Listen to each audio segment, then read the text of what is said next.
செய்திகள். ஐரோப்பிய செயற்கைக்கோளுடன் வருகின்ற டிசம்பர் 4ஆம் தேதி BSLV C-59 ரக ராக்கெட் விண்ணில் ஏவப்படும் என்று இஸ்ரோ தெரிவித்துள்ளது. வேளாண் துறை, தமிழ் வளர்ச்சி, மீன்வளம், பால்வளம் ஆகிய துறைகளில் பணிகளை விரைந்து முடிக்க அதிகாரிகளுக்கு முதலமைச்சர் மு.க. ஸ்டாலின் அவர்கள் உத்தரவு பிறப்பித்துள்ளார். கனமழையின் காரணமாக செம்பரம்பாக்கம் ஏரிக்கு நீர்வரத்து அதிகரித்துள்ளது. சென்னையில் இன்று 22 கேரட் ஆபண தங்கத்தின் விலை சவரனுக்கு 80 ரூபாய் குறைந்து 1 சவரன் 57,200 ரூபாய்க்கு விற்பனையாகிறது. அதேபோல் 1 கிராம் வெள்ளியின் விலை 100 ரூபாய்க்கு விற்பனை செய்யப்பட்டு வருகிறது. நாகர்கோவிலில் 36 லட்சம் ரூபாய் மதிப்பிலான வளர்ச்சிப் பணிகளை மேயர் மகேஷ் அவர்கள் தொடங்கி வைத்தார். டங்ஸ்டன் சுரங்க உரிமத்தை ரத்து செய்ய வேண்டும் என்று பிரதமர் நரேந்திர மோடி அவர்களுக்கு முதலமைச்சர் மு.க. ஸ்டாலின் அவர்கள் கடிதம் எழுதியுள்ளார்.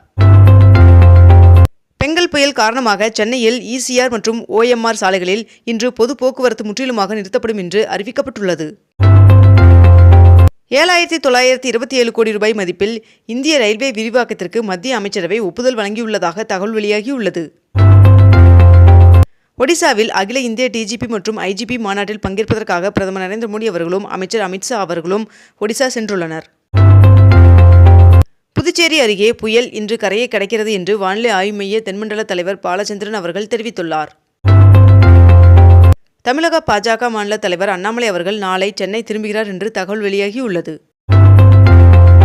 தமிழகத்தில் இன்று கடலூர், சென்னை, திருவள்ளூர், காஞ்சிபுரம், செங்கல்பட்டு, மயிலாடுதுறை, கள்ளக்குறிச்சி, ராணிப்பேட்டை ஆகிய மாவட்டங்களில் உள்ள பள்ளி மற்றும் கல்லூரிகளுக்கு விடுமுறை அறிவிக்கப்பட்டுள்ளது. அமரன் படக்குழுவினர் அமைச்சர் ராஜ்நாத் சிங் அவர்களை சந்தித்தனர். சென்னை, எண்ணூர், காட்டுப்பள்ளி துறைமுகங்களில் 6ஆம் எண் புயல் எச்சரிக்கை கூண்டு ஏற்றப்பட்டுள்ளது. மேலும் பாம்பன், தூத்துக்குடி துறைமுகங்களில் 3ஆம் எண் புயல் எச்சரிக்கை கூண்டு ஏற்றப்பட்டுள்ளது. வாடகை கட்டடங்களுக்கு 18% GST விதிப்பு பெரும் சுமையை வணிகர்களுக்கு ஒன்றிய அரசு ஏற்படுத்தியுள்ளது என்று அதிமுக பொதுச் செயலாளர் எடப்பாடி பழனிசாமி அவர்கள் கண்டனம் தெரிவித்துள்ளார். 2533 அரசு மருத்துவர் காலி பணியிடங்களுக்கு ஜனவரி 5ஆம் தேதி தேர்வு நடத்தப்படுகிறது என்று அமைச்சர் மா. சுப்பிரமணியன் அவர்கள் தகவல் தெரிவித்துள்ளார். மாமல்லபுரத்தில் பாரம்பரிய நந்தவனம் அமைக்கும் திட்டத்திற்கு 99 கோடி ரூபாயை ஒன்றிய அரசு நிதி ஒதுக்கியுள்ளதாக ஒன்றிய அமைச்சர் எல். முருகன் அவர்கள் தகவல் தெரிவித்துள்ளார். வங்கக்கடலில் ஆழ்ந்த காற்றழுத்த தாழ்வு மண்டலத்தின் நகரும் வேகம் அதிகரித்துள்ளதாக தெரிவிக்கப்பட்டுள்ளது.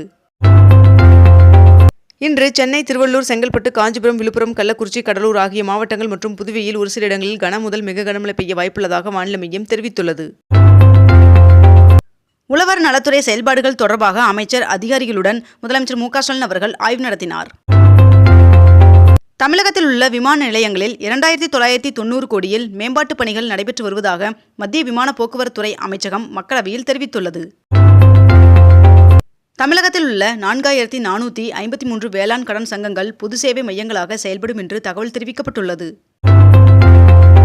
திருவண்ணாமலை அருணாச்சலேஸ்வரர் சுவாமி கோவிலுக்கு ஐப்பசி மாத பௌர்ணமி அன்று கிரிவலம் வந்து சென்ற பக்தர்கள் உண்டியல் காணிக்கையாக 3,71 லட்சம் ரூபாய் ரொக்கம் பணம் செலுத்தியுள்ளதாக தகவல் தெரிவிக்கப்பட்டுள்ளது.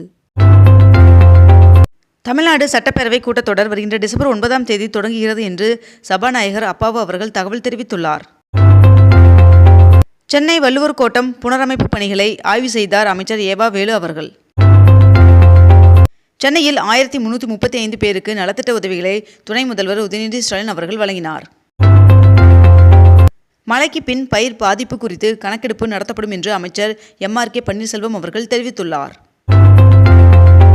மேட்டுப்பாளையம், உதகை மற்றும் உதகை குன்னூர் இடையே கிறிஸ்துமஸ் மற்றும் புத்தாண்டு விடுமுறையை ஒட்டி சிறப்பு மலை ரயில் இயக்கப்பட உள்ளதாக அறிவிக்கப்பட்டுள்ளது. வயநாடு தொகுதி மக்களவை உறுப்பினராக பிரியங்கா காந்தி அவர்கள் பதவியேற்றுக் கொண்டார். மலேசியாவிலிருந்து கடத்தி வரப்பட்ட 13 லட்சம் மதிப்புள்ள 180 கிராம் தங்கம் திருச்சியில் பறிமுதல் செய்யப்பட்டது. TNPSC குரூப் 4 பதவிக்கான கலந்தாய்வு வருகின்ற ஜனவரி மாதம் நடைபெறும் என்று TNPSC தகவல் தெரிவித்துள்ளது. சென்னை காவல் ஆணையர் போக்குவரத்து பிரிவில் சிறப்பாக பணிபுரிந்து வரும் காவலரை நேரில் அழைத்து பாராட்டினார். புதிய பாம்பன் பாலம் சர்ச்சை தொடர்பாக விசாரணை நடத்த 5 பேர் கொண்ட தொழில்நுட்ப குழுவை ரயில்வே வாரியம் அமைத்துள்ளது. ஒன்றிய அமைச்சரிடம் தமிழ்நாடு சுற்றுலாத்துறை தொடர்பான கோரிக்கை மனுவை வழங்கினார் அமைச்சர் ராஜேந்திரன் அவர்கள். சென்னை மாநகராட்சி பள்ளிகளில் கண்காணிப்பு கேமராக்கள் பொருத்தும் பணிக்கு அனுமதி அளித்து தீர்மானம் நிறைவேற்றப்பட்டுள்ளது. இத்துடன் இன்றைய தலைப்புச் செய்திகள் நிறைவடைகின்றன. மேலும் இதுபோன்ற அண்மை தகவல்களை உடனுக்குடன் தெரிந்து கொள்ள அக்னிபூ சேனலை சப்ஸ்கிரைப் செய்து கொண்டு தொடர்ந்து இணைந்திருங்கள். நன்றி, வணக்கம்.